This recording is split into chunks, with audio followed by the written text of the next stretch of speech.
चलिए अब चलते हैं हम अपनी अगली पुस्तक की तरफ। ग्राम संगठन की 10वीं पुस्तक है बैंक लिंकेज समीक्षा रजिस्टर। बैंक लिंकेज समीक्षा रजिस्टर, सबसे पहले हम परिभाषा देख लेते हैं इसकी। जिस पुस्तक में वीओ से जुड़े हुए समूहों को बैंक से प्राप्त ऋण तथा ऋण वापसी का विवरण लिखा जाता है उसे हम बैंक लिंकेज समीक्षा पुस्तक कहते हैं। यानी कि ये वो पुस्तक है जिसके अंदर ग्राम संगठन से जुड़े हुए सदस्य समूहों को बैंक से कितना कितना ऋण प्राप्त हो गया है और किस किसने अपना ऋण समय पर चुका दिया, कौन सा समूह डिफॉल्टर है, ये सारी जानकारी इस रजिस्टर से पता चल जाती है। और सबसे बड़ी बात, ये रजिस्टर केवल समूह की देखरेख के लिए ही रखा गया है कि कौन सा समूह अपना नियमित ऋण वापस कर रहा है। इसके लाभ है कुछ, वीओ में कितने समूहों को बैंक से ऋण प्राप्त हुआ है इसका पता चल जाता है। नंबर 2, कौन सा समूह बैंक ऋण समय से वापस कर रहा है इसका पता चलता है। तीसरा, डिफॉल्टर समूहों को सही करने में मदद मिल जाती है। और चौथा, नए समूहों को बैंक से लोन दिलाने में मदद मिलती है। केवल ये ग्राम संगठन में जो पुस्तक है ये समूह और बैंक की जो लेन देन होती है, यानी कि समूह और बैंक के बीच में जो लेन देन है, केवल उसके आंकड़े ग्राम संगठन के पास रहे और ग्राम संगठन उसकी रिपोर्ट तैयार करके सीएलएफ को भेज दे, उसके लिए पुस्तक हमारी काम में आती है। ये पुस्तक कुछ इस प्रकार की होती है। इस पुस्तक में हम बैंक के ऋण लिखते हैं और इस पुस्तक के कॉलम अगर आप देखोगे तो बिल्कुल ये सारे के सारे कॉलम उसी प्रकार से हैं जिस प्रकार से हमने आपको ग्राम संगठन ऋण की पुस्तक लिखनी सिखाई थी। ग्राम संगठन ऋण पुस्तक में भी 14 प्रकार के कॉलम थे और इसी 14 प्रकार के कॉलम इसमें भी है। इसमें और उस पुस्तक में केवल एक ही अंतर था कि इसमें पदाधिकारियों के हस्ताक्षर नहीं होते, पदाधिकारियों के हस्ताक्षर होते, लेकिन जो हमारा 14वां पॉइंट है उसमें बैंक में जमा किया गया दिनांक होता है, जबकि उस पुस्तक में हमारे बैंक की नगद राशि थी। अब चलते हैं हम इसके अभ्यास की तरफ। अब हम चलते हैं बैंक लिंकेज समीक्षा रजिस्टर पुस्तक का अभ्यास पर। आप एक बार इस पुस्तक को देखिए, इसमें सेम वही तरीका है जो कि हमारी ऋण पुस्तक के अंदर हमने जो आपको सिखाया था उसी तरीके से लिखा जाता है, क्योंकि कॉलम वॉलम सब सेम है। जैसे कि वही 14 प्रकार के कॉलम है, वही मांग राशि है, वही बकाया के साथ मांग है, वही वापसी विवरण है, वही बकाया और शेष ऋण राशि। बस चेंजेस है 14 नंबर के कॉलम में। क्यों? क्योंकि ग्राम संगठन जो समूह को ऋण देता है उसके अंदर लेन देन होता है तो वो उसका विवरण नगद पुस्तक में आता है, तो इसलिए आखिरी कॉलम नगद पुस्तक का है। चूंकि ये ग्राम संगठन देख रेख के लिए है तो ग्राम संगठन को ये पता होना चाहिए कि समूह ने बैंक में पैसा कौन सी तारीख को जमा कराया, तो वो तारीख हमारी लिखी जाती है आखिरी वाले कॉलम में। बाकी का पूरा डाटा वैसे का वैसा ही लिखा जाता है। अब हम बात करते हैं लोन की। तो जैसा कि आप जानते हैं कि बैंक में 2 प्रकार के लोन चलते हैं, एक चलता है अपना टर्म लोन और एक चलता है सीसी लोन। टर्म लोन कैसे लिखा जाता है और सीसी कैसे लिखा जाता है वो मैं आपको बता देता हूँ। उदाहरण के तौर पे पहले हम समझ लेते हैं टर्म लोन को। टर्म लोन में क्या होता है कि किस्त और ब्याज दोनों निर्धारित होते हैं कि बैंक ने कितनी किस्त लेनी है और कितना ब्याज लेना है। अब सबसे पहले हम लिख लेते हैं, जैसे को XYZ किसी भी समूह का नाम यहाँ लिख लेते हैं। जैसे समूह का नाम है जय दुर्गा, ऋण की संख्या 3, वितरण की तिथि 1/1/2019 और ऋण का उद्देश्य हो गया आजीविका वृद्धि के लिए।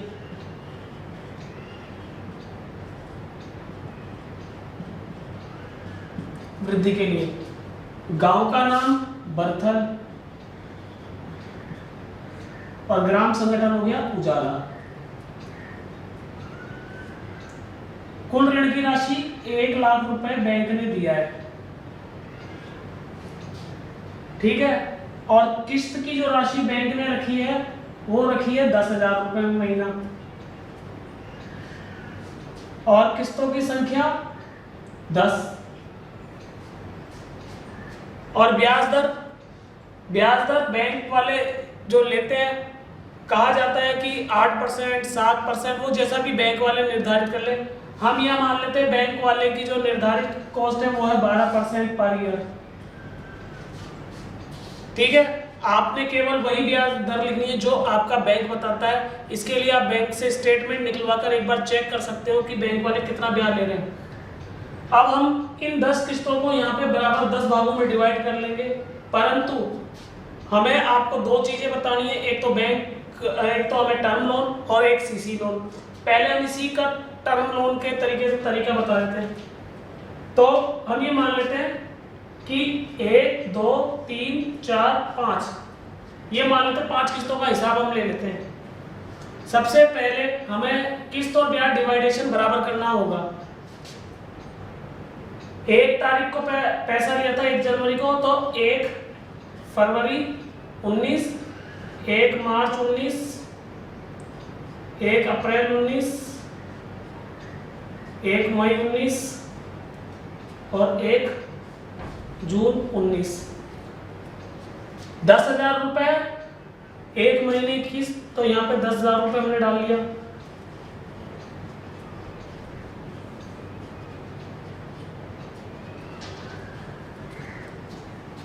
अब हम चलते हैं इसके ब्याज की तरफ। जैसा कि समूह में तो ब्याज पता चलता है कि घटते क्रम में ले रहे हैं, लेकिन बैंक वाले क्या करते हैं, एक फिक्स किस्त बंदी होती है कि आपको 11,000 रुपए महीना जमा कराना है, 10,000, 15,000 ये महीने का जमा कराना। उसमें हमें पता नहीं होता कि आखिरकार ब्याज कितना है। इसमें एक तरीका तो ये है कि या तो बैंक से आप स्टेटमेंट निकलवा लीजिए या कुछ बैंक में जाके पता कर लीजिए कि एक मंथली प्लान बैंक वाले बना के रखते हैं, वो मंथली प्लान उनसे ले लीजिए। और यदि मंथली प्लान आप नहीं ले सकते तो आप अपना आसान रास्ता एक ही है कि आप क्या कीजिए कि जो बैंक ने आपको किस्त दी है बनाकर, उस किस्त को टोटल किस्तों से डिवाइड कर ली और मल्टीप्लाई कर लीजिए। उदाहरण के तौर पे जैसे हमें 10 किस्त बनाई है, 1 लाख की 10 किस्त बना दी, 10,000 रुपए तो किस्त हमें पता है 10 किस्त 10,000 लगनी है, परंतु बैंक ने हमें ये बोला है कि आपको 11,200 रुपए हर महीने जमा कराना है। कितने पैसे? 11,200 रुपए। तो 11,200 रुपए के हिसाब से अगर हम 10 किस्तें देंगे तो पूरी राशि हो जाती है 1,12,000 रुपए। कितना? 1,12,000 रुपए। यानी कि 10 महीने में बैंक वाले 12,000 रुपए क्या ले रहे हैं हमसे? ब्याज ले रहे हैं। तो 12,000 जो ब्याज ले रहे, तो 10,000 तो हमने डिवाइड कर दिया, 10, 10, 10, 1 लाख तो ये डिवाइड हो गया। बाकी का जो 12,000 ऊपर का पैसा लिया वो ब्याज का लिया है, तो उस 12,000 को भी हम 10 भागों में डिवाइड कर लेते हैं। तो क्या आएगा हमारा? 1,200 रुपए ब्याज। अब ये मान लेते हैं 1,200 रुपए हर महीने बैंक ब्याज ले रहा है। आप थोड़ी सावधानी ये रखना, यहाँ पे हम क्या कैलकुलेशन ले रहे हैं, आपको यहाँ पर दिख रहा है ब्याज ज्यादा है कम है, इसकी गहराई में मत कूदना, क्योंकि बैंक वाले इतना ब्याज नहीं लेते। वो तो हमने यहाँ पे केवल एक उदाहरण लेकर आपको समझा रहे हैं, ये केवल एक उदाहरण है, इसको प्रैक्टिकली मत लेना। ठीक है, अब आगे चलते हैं। बकाया के साथ मांग में अगर हम 10,000 रुपए और 1,200 रुपए मांगे और बैंक की एक किस्त इन्होंने समय पे चुका दी। अब जो यहाँ पे तारीखें चलेगी 1, 2, 19, 10,000 रुपए जमा करा दिया, 1,200 रुपए भी जमा करा दिया, टोटल हो गया 11,200 रुपए। बकाया कुछ नहीं, शेष राशि बच गई 90,000 रुपए। अब जो ये 10,000 प्लस 1,200 यानी कि 11,200 रुपए जमा कराया था, वो कौन सी तारीख को बैंक में जमा कराया था, वो तारीख यहाँ पे आएगी माँ। और जो हम ये तारीखें लिख रहे हैं, यहाँ पे जो तारीख आएगी और ये तारीख आएगी, ये ग्राम संगठन की बैठक की तारीख आएगी। तो उदाहरण के तौर पे ये मान लेते हैं कि इन्होंने फरवरी का पैसा 27/1/19 को जमा करा दिया था। इसी प्रकार से नेक्स्ट मंथ में फिर इनकी डिमांड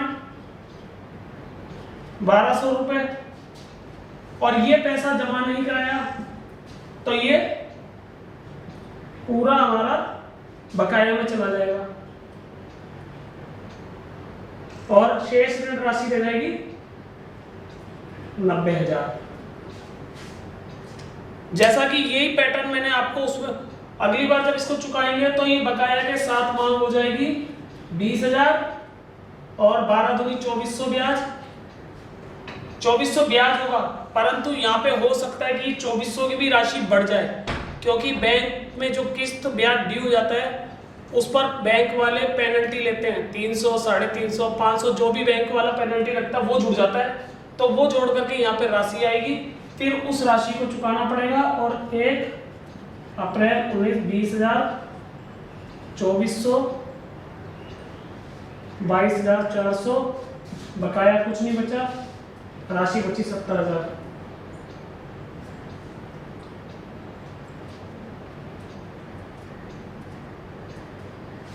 ठीक है, ये थोड़ी सी आप लोगों को सावधानी रखनी पड़ेगी कि किस्त ब्याज बैंक का अगर ड्यू होता है तो पेनल्टी लगेगी और इस तरह से ये चलेगा। ये तो हमारा टर्म लोन का तरीका है। टर्म लोन का तरीका और बैंक जो ग्राम संगठन ने समूह को ऋण दिया था, ये तरीका दोनों सेम है, लिखने का तरीका सेम है। बस इसमें और उसमें फर्क ये है कि जो ये बोर्ड पे मैंने अभी बताया ये वो लोन है जो कि समूह को बैंक ने दिया है, और जो ऋण पुस्तक में मैंने आपको पहले बताया था वो वह ऋण था जो कि ग्राम संगठन ने समूह को दिया था। लिखने का तरीका दोनों में सेम है, और जैसा मैंने बताया इसके इस तरीके से आप लोग एक काम कर लेना। बाकी अब इसी के अंदर मैं आपको सीसी लोन के बारे में बताता हूँ कि सीसी लोन कैसे लिखा जाता है। यहाँ पे हम लाइन डाल लेते हैं ताकि ऊपर का भी ना मिटे, और अपना नीचे की लाइन में थोड़ा सा मैं बता देता हूँ। सीसी लोन, सीसी ऋण, सीसी ऋण के बारे में। सीसी ऋण में क्या होता है? सीसी ऋण के अंदर बैंक वाले एक लिमिट तय कर देते हैं और उसी लिमिट के अंतर्गत समूह को पैसा लेना होता है। जैसे कि उदाहरण के तौर पर हम इस समूह की मान लेते हैं, ये जय दुर्गा समूह था, इसका 1/1/2019 को लिमिट बन गया 1 लाख रुपए। अब इसमें किस्तें निर्धारित नहीं होती, इसमें किस्त राशि नहीं होती। इसमें क्या करना होता है, 1 लाख लिमिट बन गई, परंतु इस 1 लाख पे आपका ब्याज शुरू नहीं हुआ। क्यों शुरू नहीं हुआ? क्योंकि ये 1 लाख की लिमिट बनी है, पैसा आपने निकाला नहीं है। मान लो 1 तारीख को तो लिमिट बनी है और आपको सूचना मिली, और सूचना मिलने के बाद यदि आपने 1 महीने तक पैसा नहीं निकाला तो आपका कोई ब्याज नहीं। हो सकता है आपको सूचना बहुत लेट मिली हो, 15 तारीख के बाद, 20 तारीख के बाद, तो आपने 20 तारीख को ये पैसा निकाला, तो यहाँ पे हम तारीख लिखते हैं 20/1/19। और आपके जो सदस्य हैं समूह में जो सदस्य हैं उन्होंने इस पैसे को निकालने के लिए बोला, तो आपने क्या किया, इसमें केवल एक लाइन लिखनी है कि इसमें क्या होता है, आपको चेक बुक भी मिलती है, चेक क्रमांक 230/440 द्वारा 1 लाख रुपए बैंक से निकाले। फिर इसके बाद पूरे कॉलम, और यहां हो जाएगा 1 लाख रुपए, और यहां लग जाएगा डैश। सिंपल सी पहले ये लाइन लिखनी है, और इस लाइन लिखने के बाद चूंकि 20 तारीख को आपने पैसा निकाला, और 20 तारीख को पैसा निकालने के बाद जनवरी में आपने पैसा निकाला, उसके बाद फरवरी के अंदर जो मीटिंग हुई वो 1 तारीख को हो चुकी है। और अब हम उसके पास चलते हैं मार्च की मीटिंग में। 1 मार्च 2019, 1 मार्च 2019 को पता चला कि इस समूह ने 20,000 रुपए जमा करा दिया। इसमें ब्याज पहले नहीं लगता, टोटल 20,000। ग्राम संगठन की तारीख फिर आ जाएगी,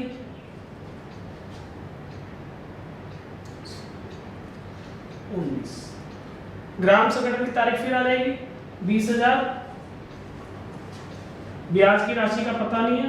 कुल 20,000 रुपये इस समूह ने जमा कराया, बकाया कुछ नहीं, और शेष ऋण बाद राशि बची 80,000।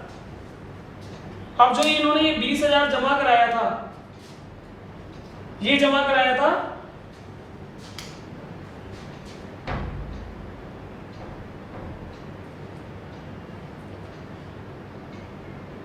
28 फरवरी को, ठीक है। अब इन्होंने 28 फरवरी को 20,000 जमा कराया, और इसमें यानी कि जैसे ही 20 जनवरी को इन्होंने पैसा निकाला 1 लाख रुपए, 1 लाख रुपए का ब्याज शुरू हो गया। शुरू होने के बाद शेष में 1 लाख लिख दिया हमने। फिर उसके बाद इन्होंने 20,000 चुकाए, 20,000 चुकाने के बाद शेष 80,000 रह गए। अब 80,000 रुपये ब्याज लगेगा। फिर इसके बाद 1 अप्रैल 19 में 10,000 और चुका दिए।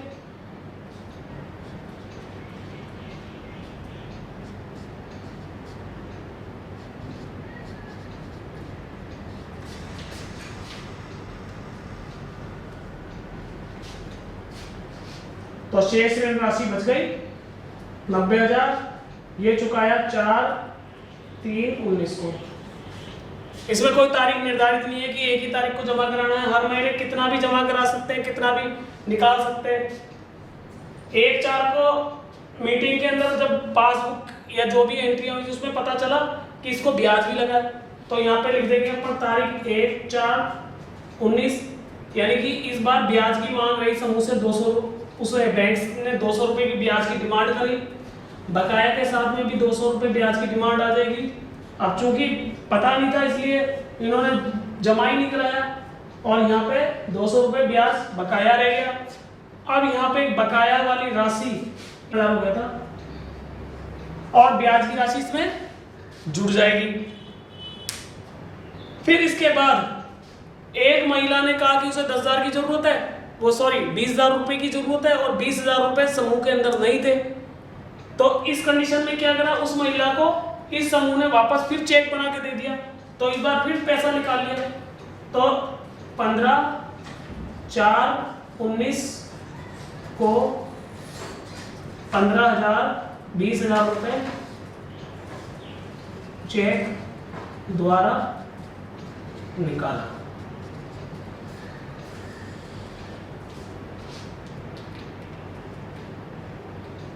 $90,200 जाए, यानी कि कुल मिला के सीसी लोन में क्या होता है कि एक लिमिट के अंदर कितनी बार आप पैसा निकाल सकते हो, कितनी बार ही पैसा जमा करा सकते हो।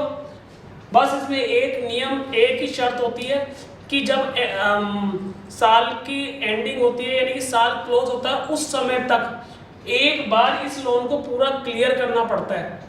और अगर पूरा क्लियर कर देते हो तो आपकी लिमिट ऑटोमेटिकली बढ़ती चली जाएगी, और हमेशा जो ब्याज लगेगा वो घटती राशि पे लगेगा। इस पे कोई फिक्स ब्याज नहीं होता, फिक्स किस्त नहीं होती, कितनी भी पैसा आप जमा करा सकते हो। तो बैंक लिंकेज समीक्षा रजिस्टर आपने अच्छे से समझ लिया होगा। अब हम चलेंगे अपनी अगली पुस्तक की तरफ।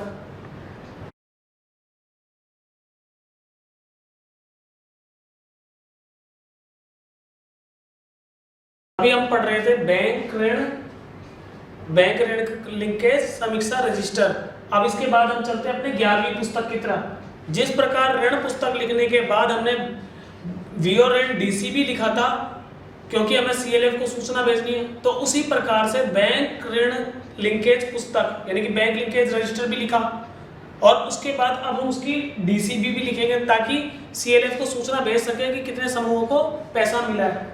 इसके लिए हम चलते हैं पहले इसकी परिभाषा पे। जिस पुस्तक में वीओ के सदस्य समूह को बैंक से मिले ऋण की मांग प्राप्ति शेष, दोबारा सुन लीजिए, मांग प्राप्ति शेष का विवरण लिखते हैं, उसे हम बैंक ऋण डीसीबी कहते हैं। इसके अलावा समूह के बैंक ऋण की मांग प्राप्ति शेष का पता चलता है। नंबर 2, सीएलएफ को समूह के बैंक ऋण तथा ऋण वापसी विवरण को भेजने में मदद मिलती है। ये पुस्तक कुछ इस प्रकार की होती है। अगर आप इसको ध्यान से देखोगे तो इसमें और आपको बैंक ऋण जो वीओ ऋण डीसीबी है उसमें कोई भिन्नता नहीं मिलेगी। इसमें सब कुछ लिखने का तरीका सब कुछ सेम है, बस उसके अंदर केवल एक ही बात थी कि उसमें वीओ ऋण लिखा हुआ है और यहाँ पर बैंक ऋण लिखा हुआ है। ये बैंक ऋण वाली पुस्तक है, बाकी के सारे कॉलम वही सेम के सेम 14 कॉलम रहेंगे जो कि हमें इसमें लिखने हैं। अब हम चलते हैं इसके अभ्यास की तरफ। जैसा कि मैंने पुस्तक में दिखाया इस प्रकार का कुछ इंटरफेस उसमें बना हुआ है। अब इसके अंदर सबसे पहले हम यहाँ पे ग्राम संगठन का नाम लिख लेंगे, उजाला ग्राम संगठन। गांव का नाम आ जाएगा बर्थर। क्लस्टर संगठन निवाई और ब्लॉक भी निवाई, और जिला आ जाएगा हमारा टोंक। ठीक है, किस महीने का हम ये डीसीबी तैयार कर रहे हैं उसका यहाँ पे महीने का नाम आ जाएगा, जैसे कि अप्रैल 2019। अब इसके अंदर हमें उतने समूहों का डाटा लिखना है जितने समूहों को बैंक से पैसा मिला है। मान लेते हैं कि यहाँ पे 2 समूहों को पैसा मिला है, कितना, 1-1 लाख रुपया।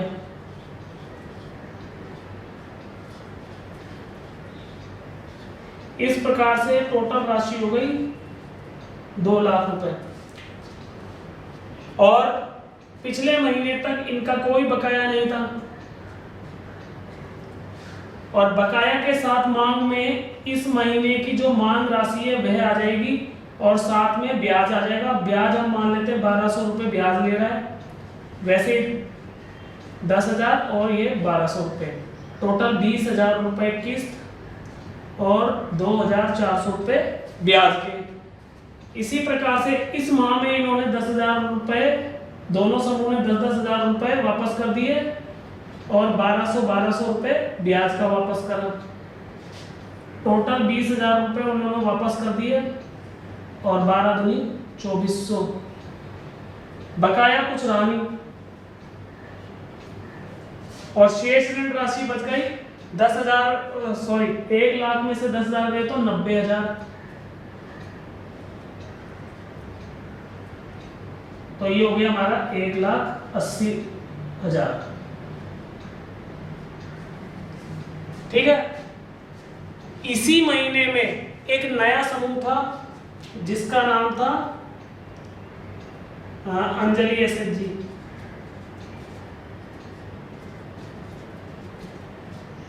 इसको नया ऋण मिला था, तो हम सारे कॉलमों पे लगा देंगे डैश, और आखिरी में लिख देंगे 1 लाख रुपए। तो नया ऋण मंजूर कॉलम में भी आ जाएगा हमारा 1 लाख रुपए, और शेष ऋण राशि हो जाएगी 90,000 बीजासन मात्रा के, 90,000 हमारे जय दुर्गा के शेष बचे, और 1 लाख नया लोन मिल गया अंजलि एसएचजी को। तो टोटल राशि बढ़ गई हमारी 2,80,000 रुपए।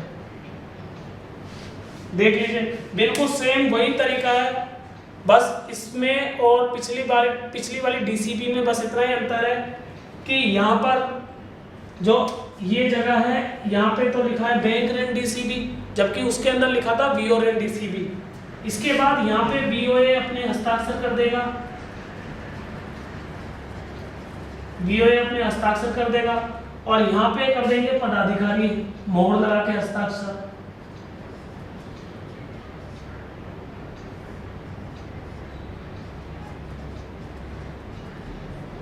मोहर लगा के यहाँ पे पदाधिकारी हस्ताक्षर करेंगे। लिखने से पूर्व, इस रजिस्टर को लिखने से पूर्व इस पन्ने में और नीचे जो व्हाइट पन्ना है इन दोनों के बीच में हमें एक कार्बन लगाना पड़ेगा, और जब ये पूरा डीसीबी तैयार हो जाएगा तो वीओ ऋण डीसीबी और बैंक ऋण डीसीबी इन दोनों के बीच में से सफेद वाला पन्ना फाड़ करके पदाधिकारी को दे दिया जाएगा, ताकि वो सीएलएफ में ले जाके उसे प्रस्तुत कर सके। ठीक है ना, हमारी ये यहाँ पर बैंक ऋण डीसीबी कंप्लीट होती है।